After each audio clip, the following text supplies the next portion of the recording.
Eu sou a Giovana. E eu sou a Natália. E escuta Ipsi. Bem-vindo a mais um episódio do nosso podcast Escuta Ipsi. Eu, Natália, e a Giovana. Oi, oi. A gente traz algumas pautas em relação ao trabalho, né, do psicólogo. E hoje a gente vai falar um pouquinho sobre aspectos relacionados à maternidade, né, e como conciliar tudo isso. Vai ser um episódio extremamente pessoal. Eu acho que, inclusive, eu vou pedir, Gi, se eu começar a falar muito sobre essa questão, né? Porque faz pouco tempo que eu sou mãe, então eu acho que a gente... E tudo bem, né? A gente dividir algumas coisas pessoais e algumas dificuldades. Eu acho que eu vou mais receber informações do que dar informações. Você sempre fala isso e nunca acontece isso. Sempre então, dá um monte de informação. Então é uma alteração. Episódio passado, você falou assim, olha... Ai, Gabriel, toda vez. Episódio passado, você falou assim... eu quero, né, escutar, porque não sei se eu tô tão aberta. E no fim, você trouxe as maiores colaborações em termos de reflexões. Então, pelo amor de Deus, amiga. Então, a gente estava falando, inclusive, que é um tema mais específico, né? Nem todo mundo vai passar por isso. Algumas pessoas estão longe de viver a maternidade, outras pessoas vão viver a paternidade. Eu acho que isso pode ser generalizado também. Sim. Mas é algo que, no Diálogos, né, você escuta bastante. Uhum. Nós temos vários amigos, né, várias amigas passando por isso. E é um relato de experiência também, acho que é importante deixar registrado. Eu acho assim, esse tema, quando chega para mim no Diálogos as dúvidas a esse respeito... É porque, como a maior parte, talvez, dos temas que a gente aborda aqui, que eu abordo no Diálogos, são coisas para as quais a gente não foi preparado. Nunca, né? Então, assim, para quem trabalha, sei lá, quando eu vivi a minha gestação, quando eu pari o Rafa, né? Uhum. Eu estava trabalhando na Barão ainda. Uhum. Então, eu tinha um respaldo ali. Eu também. De licença maternidade. Então, assim, mas quem vive... A experiência de ser profissional autônomo tem muitas dúvidas relacionadas a isso. E eu anotei na nossa pauta alguns pontos, porque esse assunto da maternidade no Diálogos já apareceu umas 3 vezes. Ah, legal. Com demandas diferentes, né? Uhum. Então, assim, já apareceu relacionado a quando que eu volto? Como faz a parte da licença? Uhum. Já apareceu um que eu achei, assim... Não passaria na minha cabeça, porque nunca passaria pela minha cabeça não falar para o paciente da minha gestação. Uhum. Mas teve gente que falou, por exemplo, de viver a situação da psicóloga, da sua psicóloga, engravidar e nada ser dito, e de repente a barriga começa a crescer e nada foi dito. Então, assim, sabe uma coisa assim que... se fosse assim, Giovana, vou montar uma pauta sobre isso. Uhum. Eu não poria um ponto se... eu falo para o paciente. Eu poria um ponto quando e como eu falo para o paciente, que foi até o que eu coloquei aqui. Mas sim, existem pessoas que acham que não tem que falar. E, inclusive, isso passa por abordagem teórica. No caso, passou por abordagem teórica, não é que passa. No caso, passou por um aspecto de abordagem teórica. Eu entendi. Entendo. E aí, um outro ponto que também, olha, 3, né? Um outro ponto que apareceu foi, assim, o quanto que isso interfere, o quanto que eu passar a ser mãe interfere na minha prática enquanto profissional, mas num sentido, assim, de visão de mundo. De aumento de repertório. E limitação também. Aumento, expansão e limitação. Sim. Então, assim, é um tema que se a gente conseguir passar por isso tudo vai ser lindo. Assim, o último episódio, os nossos episódios de meia hora estão se transformando... Pediram. Então toma, vai ficar 50 minutos escutando. Faz de conta que a gente tá atendendo o pedido deles. Então tá bom. E não que a gente não tá conseguindo manejar o tempo. Fechou? Eu sou péssima em tempo, você sabe disso. Eu também. Porque a gente fala muito pouco, né, Natália? Eu ficaria 5 horas falando aqui. E detalhe, gente, eu tô no meu 4º café do dia. Eu tô taquicárdica já. Vocês não estão entendendo? Eu não sei nem por que eu pedi esse café pro Gabriel. Porque eu tomei um duplo agora ali na cafeteria. Louca. Hoje, então assim, quando a gente fala de maternidade, onde que a gente vai começar, né? Eu acho que aspectos mais práticos... Certo. Vamos lá, vamos começar antes de entrar nos aspectos mais emocionais, assim. Tá. Então, profissional liberal, então vamos pensar mais uma vez no aspecto clínico, né? Então, eu, enquanto profissional liberal, eu sempre tinha uma condição que era... eu preciso estar preparada, eu preciso me preparar. Eu acho que nada na vida a gente consegue se preparar se a gente não passou pelo negócio. Acho que só aumenta repertório diante da demanda. Também acho. O que a gente pode estar um pouquinho mais organizada. Isso. Né? Então, ter refletido mais sobre o assunto. Exatamente. O que eu fiz? Depois você pode falar um pouquinho sobre o que você fez. Eu tinha um respaldo ali da universidade, eu era um CLT, eu ia continuar ganhando uma certa, né, quantidade. Como eu tive gêmeos, eu me afastei muito antes das crianças nascerem. E era uma dificuldade muito grande, porque o meu medo era os pacientes irem embora e acabou minha carreira, acabou minha vida, acabou, eu não vou ter mais paciente, tá? Então, se eu fosse dar um conselho pra Natália de 3 anos atrás, era: calma, relaxa. Tá tudo certo. Tá tudo certo, eles vão voltar, os que não voltarem, outros virão, não voltarão, e você vai dar graças a Deus que a sua demanda diminuiu também. Relaxa, vamos tranquila. Mas naquela época eu não pensava assim. Claro. Então, o que eu fiz? Financeiramente, eu me organizei para... Eu tinha um dinheiro guardado para eu pagar o meu aluguel, né? Inicialmente, eu tinha pensado, eu vou ficar 3 meses sem atender, então eu preciso de 3 meses do meu salário como clínica para eu, então, entrar de licença maternidade. Mas o que aconteceu? Como eu entrei, meus filhos nasceram em dezembro, eu tive que parar em outubro por recomendação médica, porque eu tinha que ficar, né, em repouso. Eu tinha muitos meses, né? Eu fiquei em torno de 5 meses afastada, no total. Mas eu entreguei o meu consultório. E foi ótimo, assim, no final das contas. Porque quando eu ia voltar, entrou a pandemia. Então, que bom que eu não tinha consultório. Eu fiquei sem consultório de outubro de 2019 a setembro de 2020. Nossa, Deu amiga. quase 1 ano sem consultório.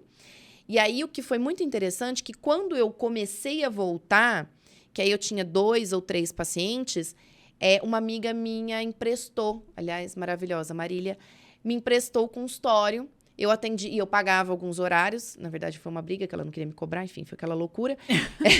Você vai me cobrar? Não, não vou te cobrar. Enfim, aquela coisa. Quem tem amigo tem tudo, gente. É maravilhosa.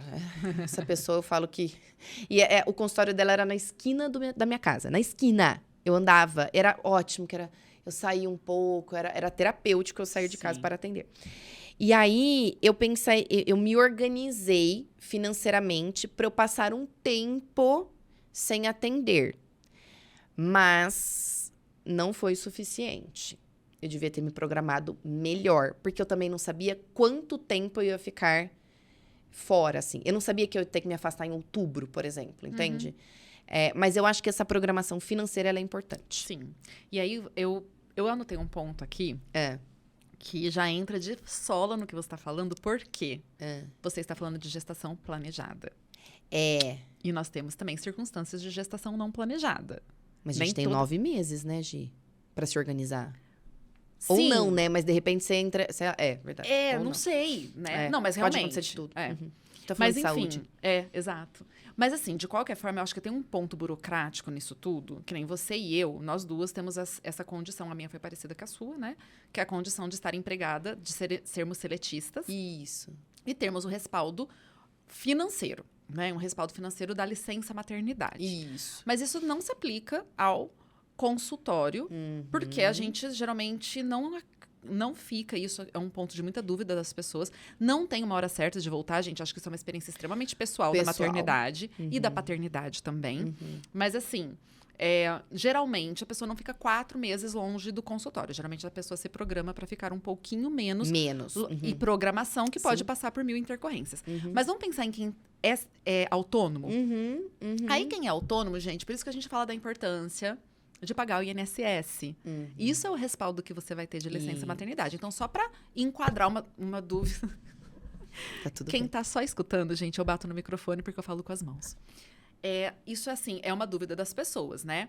Tem uma questão de organização financeira, que a Nath está falando que é importante, porque o INSS vai... talvez não dê para vocês, né? Uma grana que...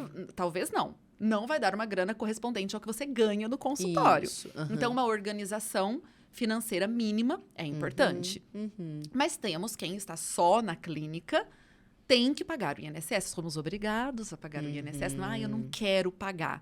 Não, você é obrigado a pagar o INSS. E, inclusive, é exatamente esse INSS que vai te dar vai te respaldar nos seus direitos. E um desses direitos é a licença maternidade ali, remunerada, né?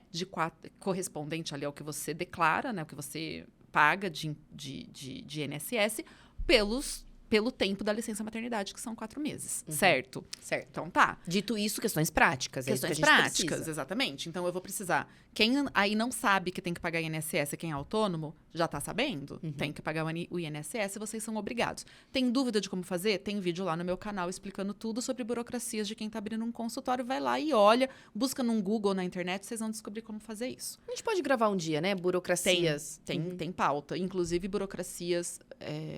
Quando a gente for falar de contabilidade, a gente vai trazer Um profissional. a gente vai trazer o convidado. Uhum. Então tá. Nath falou da organização financeira. Isso é importante. Uhum. Licença maternidade, pagando INSS, pensando em quem é só profissional autônomo. Liberal. Tempo que eu vou ficar distante. Tu que sabe. Tu que sabe, mulher. É uma demanda Inclusive, muito individual. cara, todo mundo que eu converso sobre isso pensou uma coisa e fez outra. Todo mundo. Tipo assim, achou que fosse ficar um tempo, ficou outro. Seja pra mais, seja pra menos. Dificilmente houve uma obediência aos planos. Porque também, quando a gente se torna mãe, tem um outro indivíduo ali. É que a gente, não, quando a mãe de primeira viagem, né? A gente só fica pensando A gente pensa num bebê. Né? Mas é um bebê meio sem personalidade. Tipo assim, o meu filho não me deixava dormir, por exemplo. O Rafa sempre foi uma criança extremamente demandante. Sempre foi uma criança que me cansou muito. Tanto que eu fiquei só nele, não quis ter outro filho. Porque foi assim, as noites sem dormir foram traumáticas pra mim. Então, era uma criança, né? Que era muito. E eu e meu marido somos sozinhos em Ribeirão Preto. A gente não tem rede de suporte. Então, tem, de novo, são várias camadas. Estamos falando também de condições diferentes de maternidade, né? É muito difícil, acho que, entrar nesse ponto, né, Nath? Porque que nem a Nath tem a família toda aqui em Ribeirão Preto. Sim, eu tenho a família toda. E aí, por eu ter gêmeos, eu já imaginava que o trabalho seria dobrado. Sim.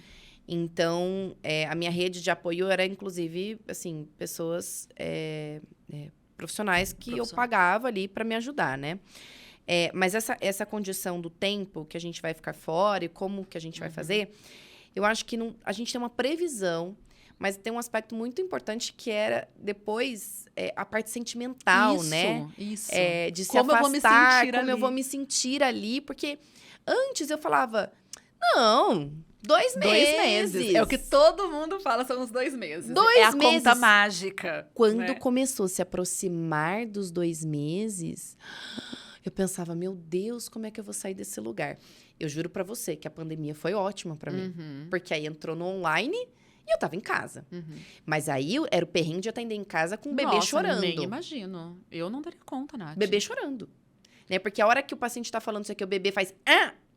o cérebro materno é uma desgreta. Ele faz...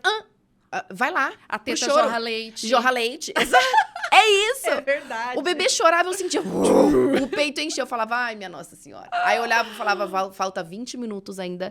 É horário, o bebê tá chorando, o que eu vou fazer? E aí desconcentra. Era complicado, né? Então, essa programação... eu falo que é um pouco pra gente se enganar. Totalmente. Não há.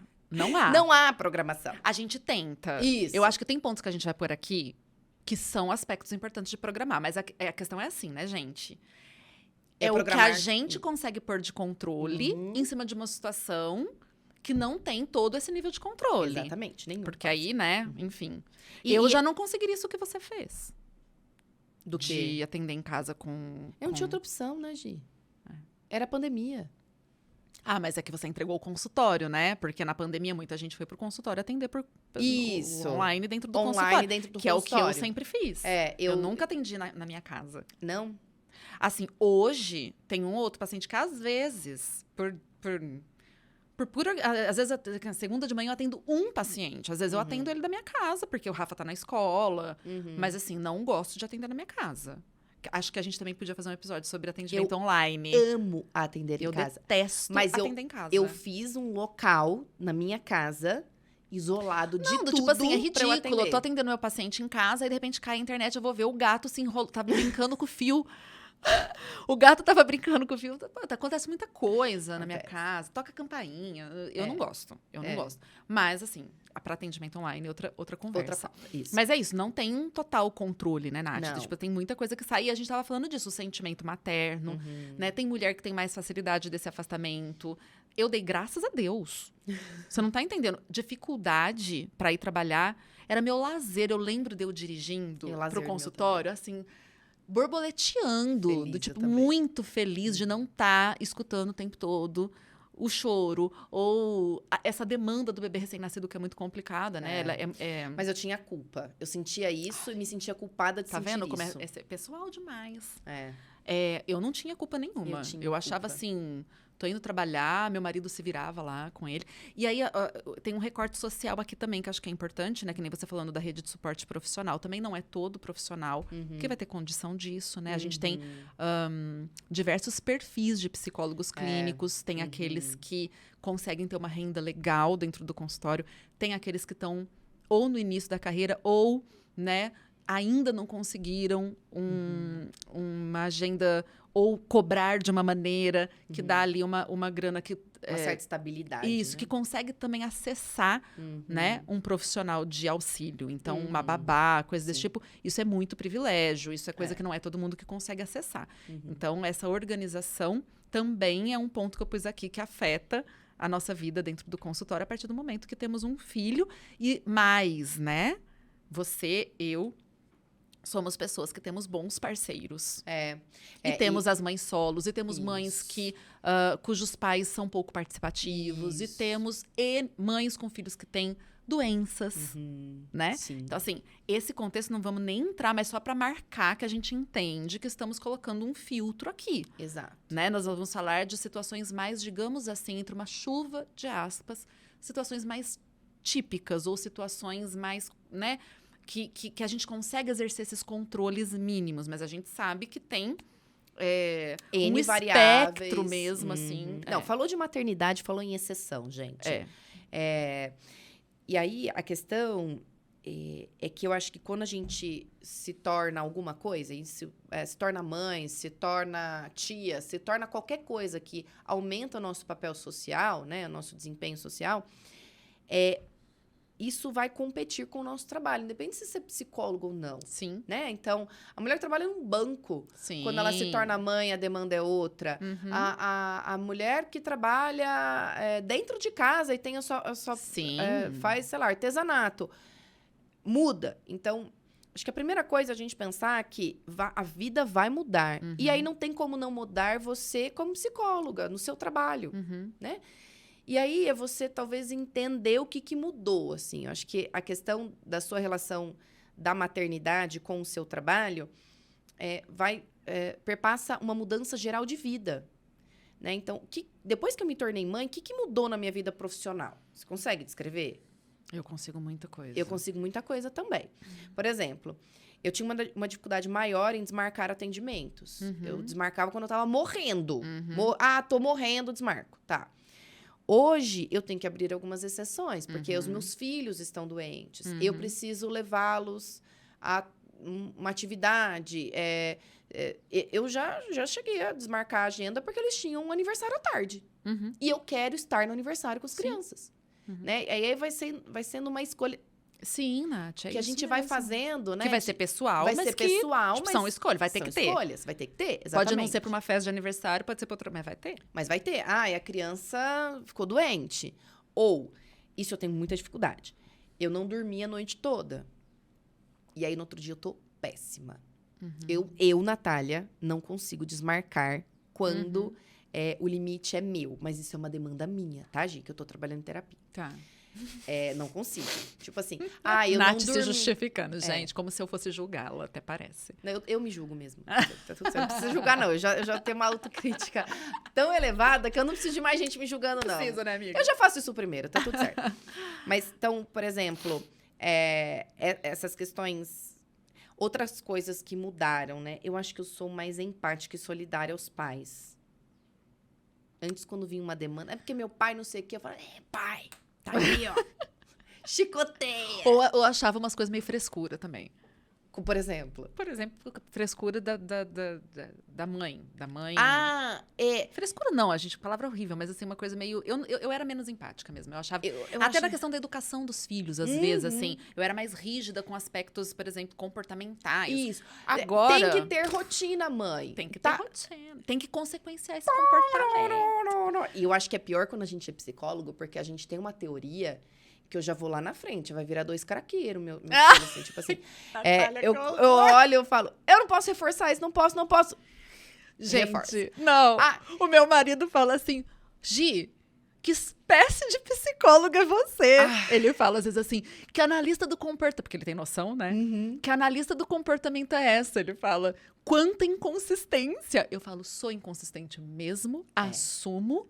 E eu que vou lidar com os meus BOs. Eu não quero saber, eu não dou conta. E a tela é tautando.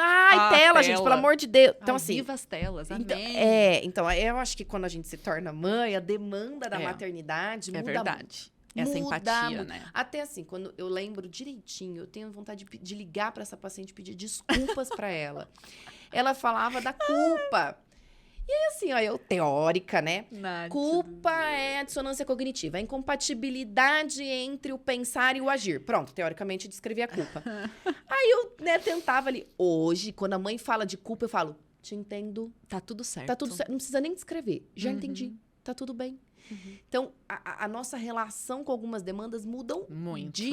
Demais. Muito. É verdade. E aí, eu acho que também a gente se torna mais empática, cria mais vínculo. Então, quando a mãe vem com essa demanda, eu penso, eu te entendo. E ela sabe que eu entendo, autorrevelação, né, com função terapêutica, óbvio. Isso. Mas as autorrevelações, elas ajudam muito. Né? Muito. Tem várias situações de pais descrevendo situações que às vezes eu uso sim. Eu falo, olha, lá em casa com o Rafa, aconteceu outra coisa. Eu fiz não sei o que lá. Ajudou. Quem sabe? O que você acha? Eu uso muito das minhas vivências com o Rafa. Os meus pacientes todos sabem quem conhece, sabem quantos anos tem, sabem tudo. E até uma questão de vulnerabilidade, né? Então, quando a paciente fala, eu não dei conta, eu digo, eu também não dou. Eu também não dou, exato. Então, às vezes eu falo assim, você quer o teórico ou o prático? Porque às vezes pergunta de psicoeducação, né? O que eu tenho que fazer? Eu falo, é teórico ou prático? Então, eu vou te falar a teoria. A teoria é tal. Agora, na prática, meu amor, a teoria... É outra. Dá uma complicada. Eu falo às vezes assim, olha, eu vou, né, o que eu te orientaria, Isso. Mas, já vou te dizer, é difícil. Isso. É difícil e tudo bem. Eu, por exemplo, não consegui porque todas as vezes. A teoria, ela vem muito isolada do contexto, muitas vezes. Num contexto, você tá cansada. No contexto, você tá de TPM. Num contexto, tem outras crianças. No contexto, tem o marido enchendo o saco. No contexto, tem um monte de outras coisas acontecendo. Sim. Eu tô com um prazo para entregar alguma coisa. A criança encheu meu saco o dia inteiro. E na hora de aplicar algo, com muita sabedoria ou com muita calma, eu quero mais mandar todo mundo a merda, entendeu? É um fato. Então, assim... E realmente isso ajuda muito. E você tá falando da expansão de repertório. Eu tinha falado pra você, né? Foi antes de começar a gravar que a gente falou isso? Ou foi já no episódio? Acho que foi antes, né? Não sei. Já não sei mais também. Mas, assim, sobre restrições também. Eu não sei se você viveu isso, mas restrições eu falo assim, alguns limites, ou não limite no sentido de não vai ter, mas maior dificuldade de lidar com algumas questões. Me dá um exemplo. Eu vou te dar. Hospital. Eu trabalhava, eu supervisionava casos no hospital. E aí a gente passava pela pediatria.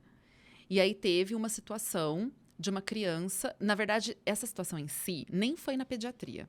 Era uma mãe que estava internada no alojamento conjunto, né? Que é o lugar lá que as puérperas estão. E ela tinha tido um óbito fetal. E um óbito fetal de uma criança, na gestação a termo, né? E a estagiária, e foi muito assim, porque eu me lembro muito bem desse dia, porque a estagiária que foi atendê-la era mãe. Era uma aluna que já era mãe.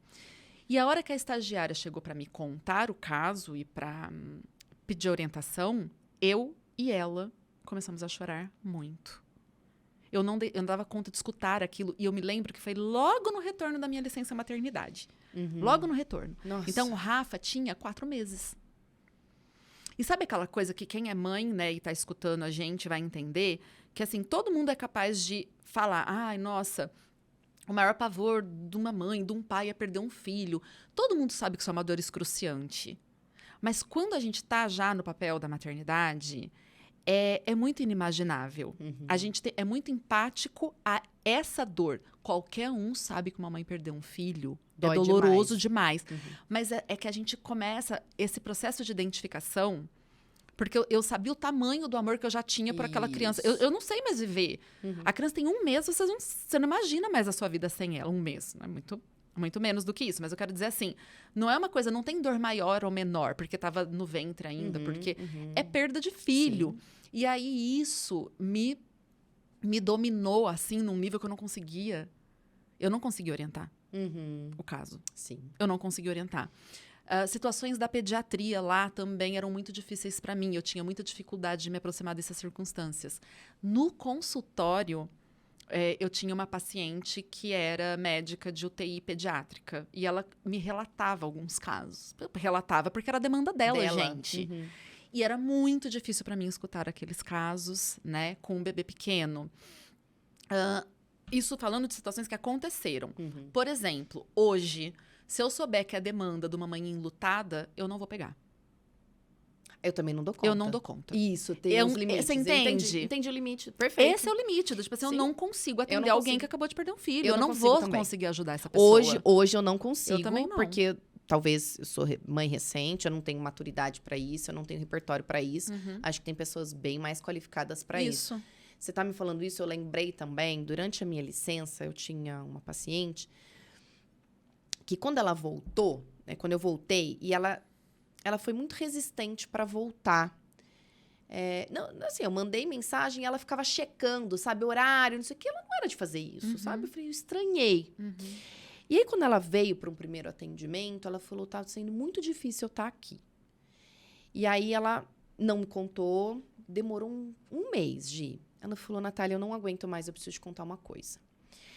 E ela falou, e eu não te contei antes porque você acabou de ter filhos. Mas eu optei por um aborto. Ela escolheu. E aí, ela falou, eu não conseguia te contar. Ela falou, mas não dá pra gente seguir sem eu te contar isso. E eu acho, ela achava, né, que isso ia me doer muito, mas depois que eu tive filhos, eu entendi ainda mais quem não quer ter. Muito mais. Eu respeito demais quem não quer ter. Entendo quem não queira. Apoio quem não quer ter. Bom, essa questão do aborto a gente não vai nem entrar, mas enfim. E eu entendi ainda mais o contexto em que ela fez. E ela falou, eu me senti tão acolhida quando você falou isso pra mim, porque eu tinha um receio tão grande de falar o que eu fiz. Então, essa questão da maternidade também interferiu ali na minha relação com a minha paciente. E aí, você pôs um ponto que a gente... Não é que a gente inverteu porque não tem ordem, né? Mas quando a gente tá falando da parte prática, tem esse ponto também, né, do contar para o paciente. Isso, da gravidez. Quando, o de que jeito, porque também eu acho que a gente não vai contar da mesma forma para todos. E a reação não vai ser igual. Isso. E também a coisa do consultório, que eu acho que é uma dúvida prática das pessoas, né? Do que fazer com esses pacientes, porque a gente vai estar um tempo fora. Isso. Por isso que eu falo assim, que eu acho estranho quando as pessoas falam, independente de abordagem, gente. Eu acho estranho quando se fala... Da psicóloga que não contou ou que não aborda isso. Porque tem um aspecto prático do processo terapêutico quando eu engravido. Porque eu me retiro do consultório. Exato. E o que eu faço com esses pacientes? Então, assim, a Nath falou da programação financeira, mas existe uma programação prática do andamento do consultório. Perfeito. Então, acho que tem esses dois aspectos práticos também, né? Então, um é o quando, que isso eu acho que é uma coisa também, talvez, pessoal, vai esperar, né? Um ponto ali de uma gestação, eu acho que esperar a segurança da gestação, né? Aquele primeiro trimestre passar e tudo mais, né? Acho que é importante. Mas aí, assim, vai esperar começar a aparecer barriga, vai... Eu acho que isso é um pouco pessoal, mas eu acho que tem um ponto que eu preciso contar para os pacientes que eu tô gestante. Gi, e é super difícil. Acho que a gente tá pensando em casos, assim, mais habituais, mas, por exemplo, eu, quando engravidei, eu era uma tentante de 3 anos, 3 fertilizações e tal. E eu tinha uma paciente tentante também. Sim. Você eu ia falar disso, perfeito. Porque eu tinha conseguido engravidar. E a tentante não. E, e a gente dividia muito as coisas da parte de fertilização. Eu demorei muito para contar para essa paciente que eu tava grávida. Mas eu tinha uma dificuldade tão grande, tão grande. E eu entendo. E aí, na verdade, eu me vulnerabilizei e disse da minha dificuldade para ela. Sim. Falei, eu tô com muito... Mas aí já começou a aparecer minha barriga, porque minha barriga apareceu com 14 semanas, eu já tinha barriga. Sim. E aí, na verdade, ela que reparou. E foi péssimo. Eu me arrependo demais de eu não ter tomado a iniciativa de contar. E foi uma coisa Mas muito que legal difícil. Que você se vulnerabilizou. E eu falei, tava muito difícil de contar. Uhum. E ela foi super empática. Ela, assim, ela viveu a gestação comigo e depois, no final, ela engravidou. Uhum. Eu fiquei muito feliz também. Mas, assim, foi ela que falou, Natália, eu preciso te perguntar uma coisa. Né, assim, você tá grávida ou você engordou? Porque já tava aparecendo, não tinha como. Sim. E eu me arrependo de não ter contado pra ela. Eu ter tido Sim. a iniciativa. Mas foi... E aí eu falei, foi uma dificuldade minha. Sim, mas isso é um ponto, né, quando eu coloco na pauta, né, quando eu coloco quando e como. Isso. Porque esse como, não é nesse sentido mesmo que eu tava falando que não vai ser igual para todo paciente, Isso. né? Então, especialmente em circunstâncias onde temos pacientes com esta demanda, esse contar vai precisar ser um contar talvez mais cuidadoso, né? Do que se eu for contar para alguém que estava ali, que tá ali, tipo, com outro tipo de demanda, sei lá, né? Então, assim, eu tive também paciente tentante que não engravidava, que, inclusive, não engravidou. Na verdade, desistiu da tentativa, né? E, ao contar, eu tentei contar com a maior naturalidade possível, mas com um cuidado, né? Não um cuidado, assim, de fazer uma carinha. Não, mas de perceber muito o outro e de levar para o outro mesmo com abertura. Olha, como que é para você receber isso? Vamos lá, vamos nos abrir aqui, né? Porque não dá para eu ignorar. É minha paciente, caramba. Eu não posso ignorar que aquilo é um fato, que eu conheço, que eu trato, né? E a reação das pessoas também é muito diversificada. Não sei se você teve isso. Então, eu tive pacientes que foram extremamente empáticos e ficaram felizes, tal. Eu tive pacientes que a primeira coisa que falou para mim, falou... Então, daqui X tempos eu vou ficar sozinho. Pensou nele. Sim. Eu tive pacientes... Natural também, né? Que ficaram com raiva. Tive um paciente que ficou com raiva. Ele tinha uma questão com maternidade, com mãe, etc. E esse paciente não voltou. Mas é uma demanda do meu paciente. Sim. Daquele paciente. A gente tentou trabalhar isso e... Ok. Então, receber... E assim, pacientes que perguntam... Mas quando você volta? Já perguntou lá no fim. Como é que a gente vai fazer? Né? E a minha preocupação eram esses casos mais graves e tudo mais. Você sabe que teve a jornada de análise do comportamento da USP, e aí o Jean, ele teve uma fala que eu achei interessante, acho que a gente pode trazer aqui como uma praticidade. Ele tem alguns grupos de supervisão em habilidades terapêuticas, não é supervisão de casos. Então, são terapeutas que se conversam semanalmente ou quinzenalmente.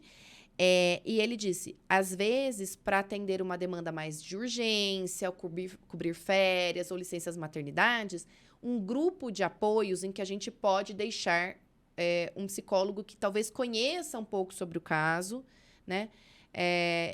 Isso ele faz.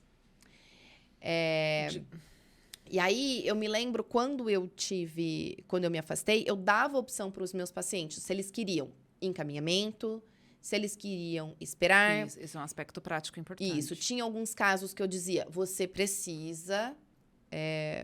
Você é necessário um acompanhamento, não dá para parar. Então, inclusive, eu tive pacientes que foram para outros terapeutas e por lá ficaram. Sim. Outros que foram e voltaram. Mas os que nunca foram. Os que nunca foram, que esperaram, né? Mas, Nath, então, essa condução, eu fiz uma opção, e realmente, assim, é isso, né? Esse é o tipo de coisa que a gente não é orientado nunca na nossa formação. Não tem um guideline, assim, pra gente, né? Não tem algo, tipo, é assim que se faz, Sim. né? A forma como eu enxergo isso todos os pacientes precisam de encaminhamento. Eu não acho que são alguns. Essa é a forma como eu entendo. Tá. E a forma como eu agi. Porque o que é esse precisa, né? O precisa no sentido assim, todos vão ter. Os meus pacientes todos tiveram, né? o nome da psicóloga que eu escolhi. Eu me sentei com essa psicóloga. Eu passei todos os casos para ela. Tá. Me atentei para os mais difíceis, mas ela tinha tudo que eu digo assim, um resumo ali dos casos, uma atualização dos meus casos. Por quê? Porque assim, eu vou ficar fora que seja... Você ficou até um tempo Bem maior. mais. Mas vamos supor que eu cumpro os 2 meses aos quais eu me propus, né? Eu tenho você de minha paciente. Natália é tranquila. Natália é uma pessoa que tá indo bem, né? Mas eu não sei o que vai acontecer com você Morre em 2 alguém no meio meses, da... amiga. Eu não sei o que vai acontecer com você. Sim. Você precisa de uma referência. Esse é o termo. Isso. A gente precisa eu deixar um deixei. profissional de referência. Aí eles tinham a opção de procurar ou não. Isso. Perfeito. Foi exatamente isso. Todos tinham o profissional de referência. Eu expliquei. Muitos viravam para mim e falavam assim, imagina, eu não vou procurar. Eu falava, tá bom, mas ó, se precisar, você procura. Sim. Depois você volta para mim ou fica com ele. Isso não é um ponto. Eu tentava deixar o paciente muito à vontade nesse sentido. Então, todos eles tinham o contato do profissional de referência. O profissional de referência tinha acesso a todos os meus casos. Estava atualizado sobre todos os meus casos. E assim, numericamente falando, sei lá, se eu tinha... Vou falar um número redondo. 10 pacientes, né? Uns 3 procuraram e 1 ficou.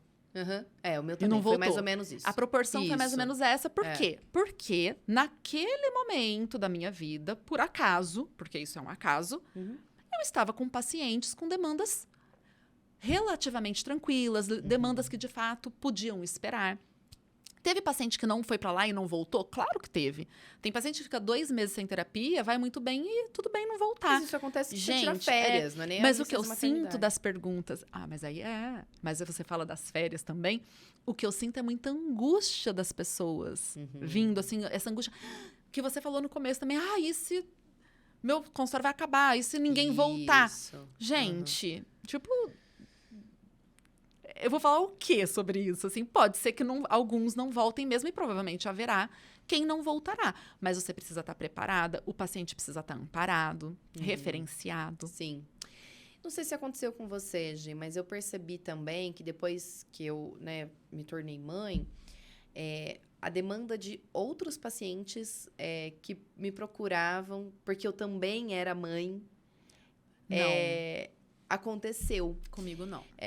Ou, por exemplo, eu tive muita indicação de pacientes tentantes. Porque isso você me falou, porque você teve o processo, né? De fertilização. Então, vinham de indicação de amigos ou psiquiatras, porque tinha essa demanda pessoal, né? Não sei. E aí, o que eu queria dizer é... Fiquem tranquilos, porque também o fato da maternidade existir pode aumentar a sua procura, porque agora você tem outro tipo de contexto. Agora você participa de grupos, não sei, de escolas ou de mães, e que aí você fica mais conhecida em outros contextos, né? Eu acho que perdas vão existir. Sim. Né? Mas acho que também virá... Sim, aumenta um grupo social, na verdade. Social, perfeito. Aumenta um grupo social. Eu, particularmente, nunca senti no meu consultório que veio uma demanda associada ao fato de eu ser mãe. Isso nunca aconteceu comigo, mas eu entendo o teu lado, né? Porque você tem uma característica ali... mais específica, bem específica, né? Sim. Eu, por exemplo, já atendi tentante que... Dizem que esse termo não é legal, né? Mas eu não sei usar outro. Tentante passando por fertilização e senti muita dificuldade de manejo de algumas coisas, desconhecimento do processo, que você provavelmente... sabia tudo, de cor sateado, de ponta cabeça. Você ia conseguir esse nível de empatia e tudo mais, ia ser muito, muito diferente do meu. Mas é isso, né, gente? E aí, assim, a Natália tinha falado também da mudança da dinâmica. Não tem jeito, a dinâmica muda. Eu também passei a desmarcar... essa semana mesmo, né? Domingo, Rafa, um febrão de domingo para segunda de manhã, tive que desmarcar, o Rafa hiperprostrou, tive que me levar para o hospital, foi assim, tá tudo bem, foi uma virose, mais uma, mas assim, à noite eu tinha um paciente 6h30, o Rafa já tava um pouco melhor, mas eu desmarquei, porque a minha cabeça, eu tinha que ficar observando a hidratação dele, meu marido tava lá, gente, ele sabe também observar isso tudo, mas o meu coração ficou tão apertado, que eu falei, cara, eu vou ser 10% terapeuta nessa sessão, vou desmarcar.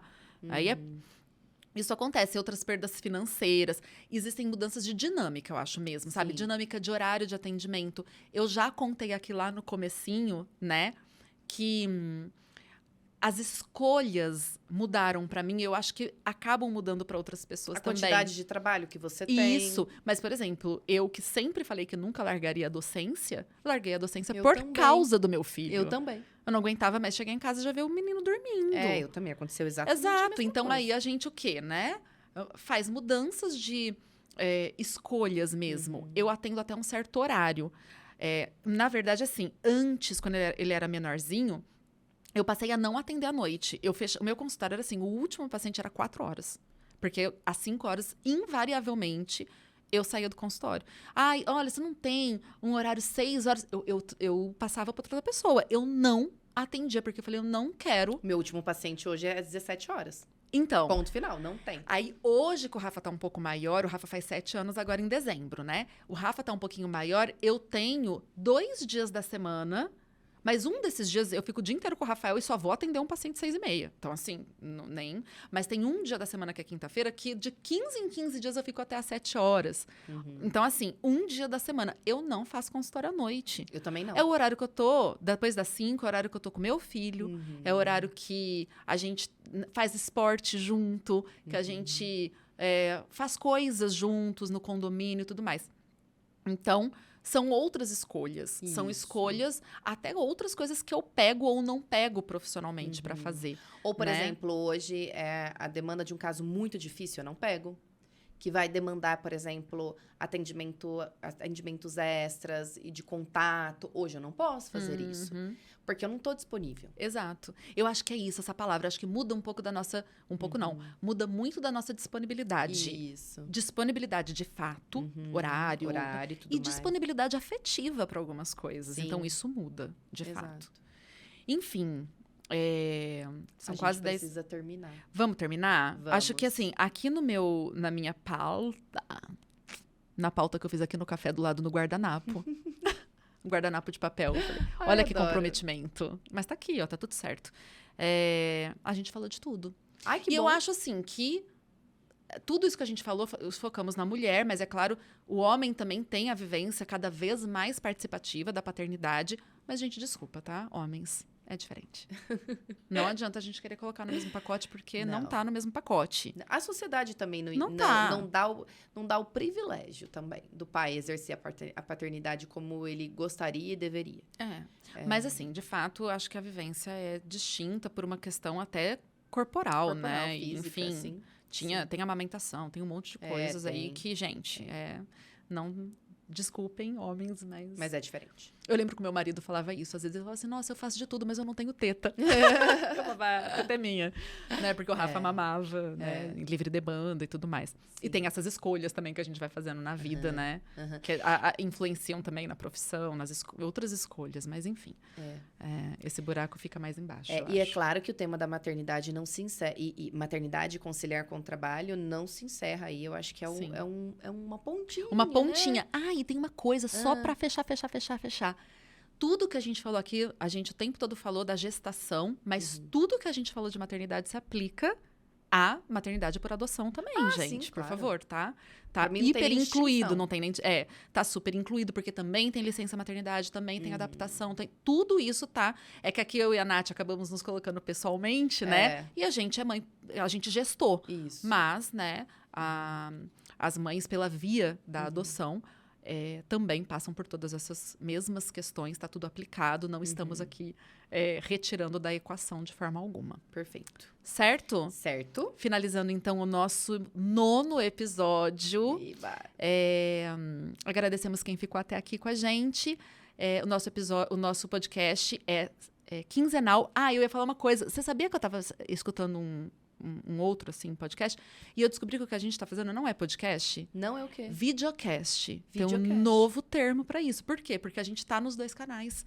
Entendi. O podcast é só o audível, né? É? Audível? Não sei, Existe esse só termo? O que escuta. O de escuta. E aí usa-se esse termo, videocast. Então a gente tem um videocast, porque a gente está no YouTube e está no Spotify. Nossa, Gi, você sempre me informando. Chiquetésimas. Então, já que estamos nesses 2 lugares, quem quiser ver nossa carinha, estamos lá no YouTube, né? Diálogos Psicológicos. Qual que é o nome do seu canal do YouTube? Natália Cipolla Roncato. Acho que é. Eu acho que é isso, Natália Cipolla Roncato, É. né? No Instagram, Diálogos Psicológicos e @NathCipolla Roncato. Vão lá, participem, deem suas opiniões. Aqui no Spotify, sigam, podem avaliar com 5 estrelas, aumentem o engajamento, façam o nosso episódio chegar em mais duas ouvidos. Mães fazendo isso, deixando os filhos em casa para fazer Gente, isso. imagina, ajudem os psis a saírem da Exato. caixa, a pensarem em outras coisas, vão produzir conteúdo de qualidade, defendendo ciência psicológica aí com unhas e dentes. E é isso. Nos vemos daqui 15 dias. Combinado. É isso, Nath? Até. Até. Escuta aí, psi.